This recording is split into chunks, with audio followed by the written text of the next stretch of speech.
नमस्कार, मैं GRS news के लिए गिरीश करो। आज का ब्लॉग मैं एक प्रश्न के साथ शुरू कर रहा हूँ। क्या भारतीय जनता पार्टी के कार्यकर्ता पार्टी के लिए एक ऐसे मजदूर के रूप में चयनित हो गए हैं कि उन्हें पार्टी और सरकार की उन नीतियों पर ताली बजानी ही पड़ती है जो कि न सिर्फ जनता के बल्कि पार्टी के नीतियों एवं सिद्धांतों के खिलाफ भी होती। अभी भारतीय जनता पार्टी GST का महाउत्सव मना रही। जगह जगह उनके जनप्रतिनिधि दुकानों पर जा जाकर और नगर कस्बों में जुलूस निकालकर लोगों को GST कम होने के फायदे गिना रहे। निश्चित तौर पर जिस पर सरकार ने गलत रूप से GST लगाई थी, खाद्य पदार्थ हो या दूध खोए से बनी वस्तुएं हों, जिस प्रकार 8 सालों तक सरकार ने वसूली की, आज उन दरों पर संशोधन करके उनको कम करके आम जनता को लाभ दिलाने का दावा किया जा रहा है। यही कार्यकर्ता उस समय जब देश के प्रधानमंत्री ने आधी रात के बाद 2017 में GST को दूसरी आर्थिक आज़ादी बताया था, उस समय भी न सिर्फ संगठन बल्कि केंद्र के मंत्री तक इसका फायदा बताते हुए नहीं आघाते थे। लेकिन अब वही कार्यकर्ता अब GST कम होने का फायदा गिनवाते हुए नजर आ रहे। कुछ दरों में संशोधन के बाद निश्चित तौर पर आम जनता को थोड़ी सी राहत मिली होगी, लेकिन जैसा कि प्रचार किया जा रहा है वैसा बिल्कुल ही नहीं। जैसे कि मेटल से बने बर्तन GST कम हो जाने के कारण सस्ते हुए हैं, लेकिन जिस मेटल से बर्तन बनता है यानी कि उसका कच्चा माल और पर GST की दरें 6% बढ़ाई गई हैं, यानी कि वो 12 से 18% के स्लैब में आ गया। तो यहाँ मैं एक प्रश्न पूछना चाहूँगा कि क्या इस प्रकार से GST की दर से आम जनता को कोई फायदा होगा क्या? जिस दूध, मट्ठा, छाछ आदि पर GST कम करने की बात की जा रही है, निश्चित तौर पर उस समय भी वो GST एक तरह से जबरन वसूली थी और उसको कम करके निश्चित तौर पर सरकार ने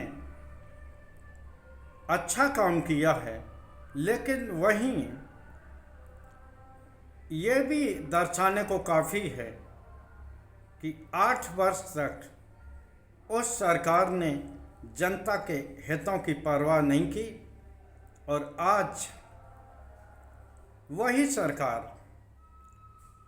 GST की दरों को संशोधित करके जनता के हितधारक होने का वाहवाही लेना चाहती है। निश्चित तौर पर चूँकि आज का ब्लॉग मैंने भारतीय जनता पार्टी के कार्यकर्ताओं को लेकर किया था। किसी समय Bharatiya Janata party with difference कही जाती थी, जो अन्य दलों से अलग थी। उनके कार्यकर्ता अन्य दलों से अलग थे। उनके कुछ नीति एवं सिद्धांत होते थे।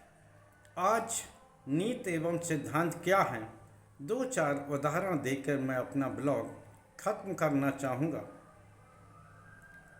वो अजीत पवार, जिसे कि देश के प्रधानमंत्री ने 70,000 करोड़ रुपए के भ्रष्टाचार का आरोपी बताया, जिस पार्टी को नेचुरल करप्टेड पार्टी बताया, 2 दिन नहीं हुए वही अजीत पवार जब भारतीय जनता पार्टी के खेमे में जाकर खड़े हुए तो न सिर्फ उन्हें महाराष्ट्र का खजाना सौंप दिया गया, बल्कि उन्हें सरकार में उप मुख्यमंत्री भी बनाया गया। और उन कार्यकर्ताओं ने जो कभी अजीत पवार को भ्रष्टाचार का प्रतीक बताते थे, उनके पक्ष में दलीलें देते हुए देखे गए। नवीन जिंदल के नाम को कौन नहीं जानता। जिस नवीन जिंदल को इसी भारतीय जनता पार्टी ने कोयला चोर कहा, तब वो नवीन जिंदल कांग्रेस के सांसद हुआ करते थे।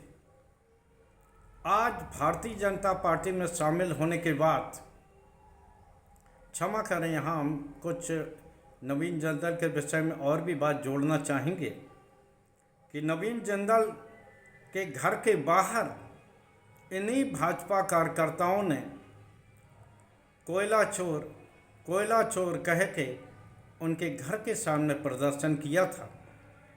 जब वही नवीन जिंदल भारतीय जनता पार्टी में शामिल हुए तो वही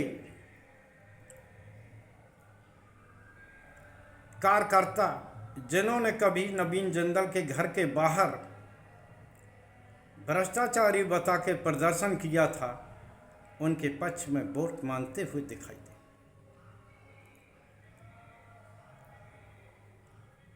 हेमंत बिस्वा शर्मा, जो कभी कांग्रेस के मुख्यमंत्री हुआ करते थे, देश के गृह मंत्री और प्रधानमंत्री ने उन्हें देश का सर्वाधिक भ्रष्ट मुख्यमंत्री बताया और उस पर बुकलेट भी जारी की। बाद में क्या हुआ, आप सभी के सामने हैं।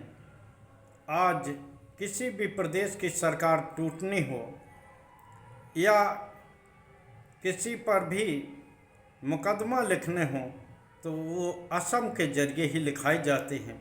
विधायक असम के वाया अन्य जगह पर ले जाए जाते हैं।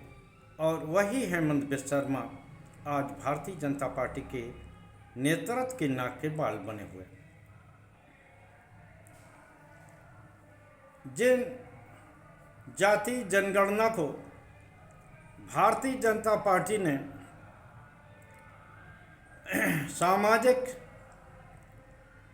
तोड़ने का ताना बाना बताया, विपक्ष पर आरोप लगाया कि ये लोग देश की सामाजिक समरसता को तोड़ना चाहते हैं, विभिन्न जातियों के मध्य में बांट के।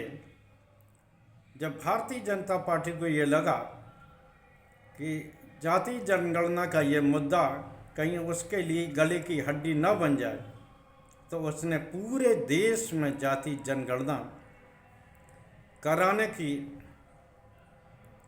घोषणा की। और उन्हीं कार्यकर्ताओं ने, उन्हीं प्रधानमंत्री ने, जो कि कभी इसे हिंदू धर्म के कमज़ोर होने का प्रतीक बताते थे जाति जनगणना को, आज उसका फायदा बताते हुए घूम रहे। निश्चित तौर पर भारतीय जनता पार्टी के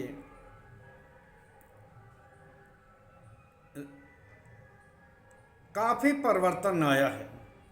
पहले के जो कार्यकर्ता होंगे निश्चित तौर पर वो दुखी हैं और उनका दुखड़ा पुराने कार्यकर्ताओं के सामने आ ही जाता है। जिस प्रकार कार्यकर्ताओं को एक कार्यकर्ता के बात नहीं, एक कॉरपोरेट मजदूर की बात ट्रीट किया जाता है। ऊपर से यह तय किया जाता है कि आपको क्या करना है, कैसे थाली बजानी है, कैसे प्याली बजानी है। तो वहाँ कार्यकर्ता नहीं, बल्कि ये कार्यकर्ता एक दिहाड़ी मजदूर की तरह बना दिए गए हैं, जिन्हें चाहते न चाहते हुए सरकार की हाँ में हम मिलाना पड़ता है और उन लोगों के पक्ष में खड़ा होना पड़ता है जिसकी आलोचना कभी इन्हीं कार्यकर्ताओं ने की थी। आज के ब्लॉग में बस इतना ही।